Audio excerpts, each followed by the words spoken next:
안녕하세요. 흥이나 마케팅입니다. 오늘은 블로그 노출, 그리고 저품질 등에 대해서 한번 다뤄볼까 해요. 일단 아직까지는 우리나라에서 SEO, 서치 검색이나 온라인 광고 최대 사이트는 네이버라고 생각해요.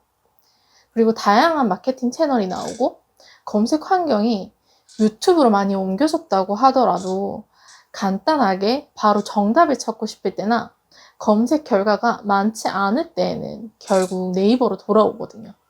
그 중에서도 블로그를 통해서 많은 정보를 제공하고 있죠. 개인 블로거나 기업에서 운영하는 브랜드 블로그나 어떻게 보면 가장 중요한 게 검색 결과 노출이에요. 그런데 블로그 노출이 안 된다. 경쟁력이 약해서 그럴 수도 있죠. 네이버 광고에는 지수라는 게 있어요. 이 광고에 사용되는 콘텐츠의 질이 좋은가, 독창적인가, 전문성이 있는가, 주제와 관련이 있는가 등인데요.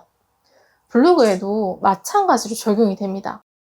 네이버에서 내세웠던 게 좀 더 전문성이 가미된 포스팅이나 독자적인, 제대로 된 정보를 전달할 수 있는 내용의 포스팅이 노출되도록 하겠다라는 이야기를 했었습니다.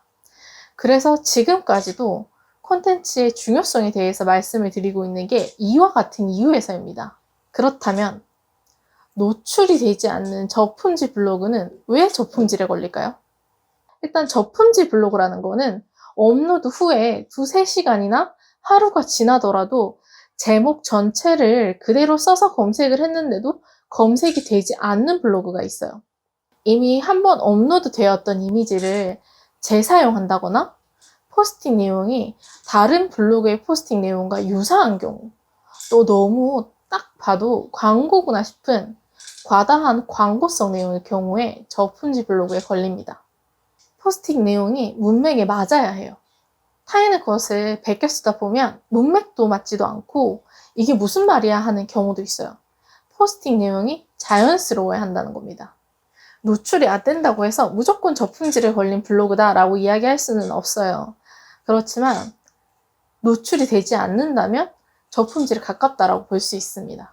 블로그에서 높이 평가하는 지수들이 있는데 일단은 활동성, 댓글을 남기거나 공감을 누르거나 다른 블로그에 가서 댓글을 남기거나 서로 소통을 활발하게 한다라든지 이러한 활동성을 평가를 하고요.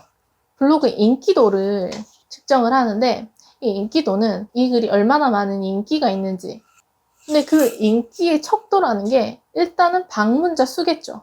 노출이 되지 않았어. 그런데도 하루에 방문자가 수십만 명이야, 수백만 명이야. 그러면 당연히 인기가 좋은 블로그로 분류가 되겠죠. 그리고 이 블로그에 키워드 하나를 검색을 해서 들어왔지만 다른 글들을 보게 되는 거예요. 여기 유용한 정보가 많구나. 그렇게 자연스럽게 페이지 뷰 수가 올라가겠죠. 그럼 이것도 인기도에 반영이 됩니다. 블로그 관련된 내용 중에 체류 시간이라는 거를 많이 들어보셨을 거예요. 일반 유저가 블로그에 들어왔을 때 글을 읽는데 걸리는 시간이나 머무는 시간, 이 블로그에 들어와서 이탈을 하지 않는 경우, 이런 부분도 블로그 지수에 포함이 됩니다. 마지막으로 이 사이트에 근무하는 직원들이 하나하나 수기로 검사를 하질 않아요. 그렇기 때문에 이렇게 수집되는 자료들이나 지표를 가지고 판단을 하게 됩니다.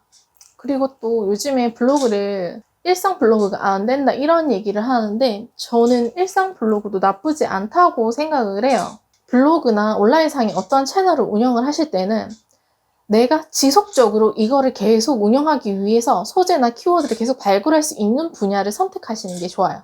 특정 분야나 주제에 맞게 전문성을 가진 사람들만 온라인상에 글을 쓰거나 채널을 운영을 할 수 있다면 온라인 마케팅 시장이 이렇게 활성화되지는 않았을 거예요. 요즘에 저도 이제 소재를 찾기 위해서 이렇게 저렇게 많이 서칭을 하다 보면 이야기가 많은데 저도 10년 넘게 이 일을 해오면서 제가 느끼는 거는 주기적으로 얼마나 좋은 내용을 가지고 포스팅을 하느냐, 얼마나 이 블로그에 애정을 쏟느냐가 가장 중요한 것 같습니다.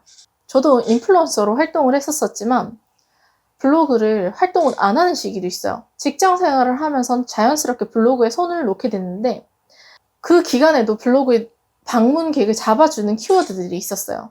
도움이 되는 정보였다는 거죠. 업로드를 하지 않아도 꾸준히 방문해 주시던 분들이 계시니까 몇 년 뒤에 제가 다시 블로그를 시작을 했을 때도 노출이 잘 잡히더라고요. 죽지 않는 키워드나 죽지 않는 포스팅이 있습니다. 쉽고 빠르게 알려드리는 온라인 마케팅 정보. 이상 흥이나 마케팅이었습니다. 구독해주시면 더 열심히 하겠습니다. 감사합니다.